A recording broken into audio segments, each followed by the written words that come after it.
जो registration number वगैरह का भी एक स्टैंडर्ड फॉर्मेट है। इसके अलावा वाहन पर कोई आपको ऐसी कोई सूचना नहीं दर्ज करनी है जो चाहे वो जाति सूचक हो या पद सूचक हो या वगैरह वगैरह। उसके तहत यदि कोई उसका उल्लंघन करता है तो इसमें शमनीय अपराध है, उनके खिलाफ कार्रवाई की जा सकती है। तो सरकारी हो या गैर सरकारी हो, सबके लिए ये नियम लागू है और समय समय पर इसको रोकथाम के लिए हम लोग अभियान चलाते रहते हैं। गाड़ी पर अगर कुशवाहा, भूमिहार, यादव लिखवाए तो फिर महंगा पड़ जाएगा।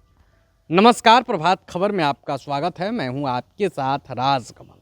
बिहार में अब ट्रैफिक को लेकर नए नियम बनाए जा रहे हैं।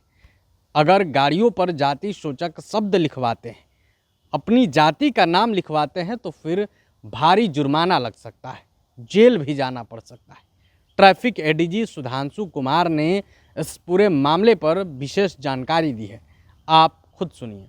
देखिए, वाहन पे जो रजिस्ट्रेशन नंबर वगैरह का भी एक स्टैंडर्ड फॉर्मेट है। इसके अलावा वाहन पर कोई आपको ऐसी कोई सूचना नहीं दर्ज करनी है जो चाहे वो जाति सूचक हो या पद सूचक हो या वगैरह वगैरह।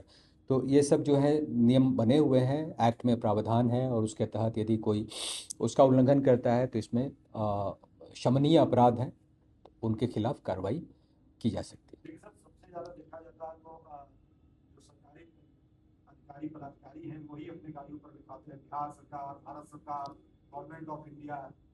देखिए, चाहे वो सरकारी हो या गैर सरकारी हो, सबके लिए ये नियम लागू है और समय समय पर इसको रोकथाम के लिए हम लोग अभियान चलाते रहते हैं।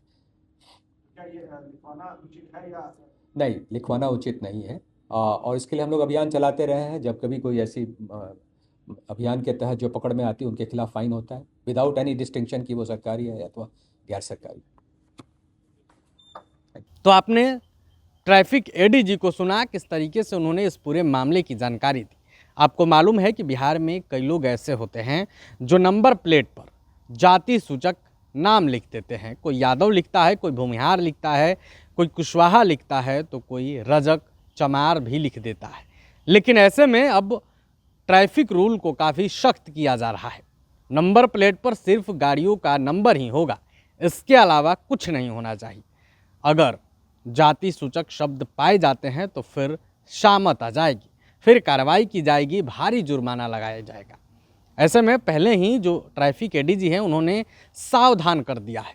अगर आप भी ऐसी गलती करते हैं तो आप भी जुर्माना भरने के लिए तैयार हो जाएं, क्योंकि अब पुलिस छोड़ने के मूड में नहीं है। ट्रैफिक एडीजी ने खुद पूरे मामले की जानकारी दी है, लेकिन ट्रैफिक एडीजी के इस बयान पर, सरकार के इस फैसले पर आपकी क्या राय है? आप क्या सोचते हैं? क्या सरकार का यह फैसला सही है? अपनी राय कमेंट बॉक्स में रखेंगे। वीडियो देखने के लिए आपका धन्यवाद। प्रभातखबर.com, विश्वास वही, रफ्तार नहीं।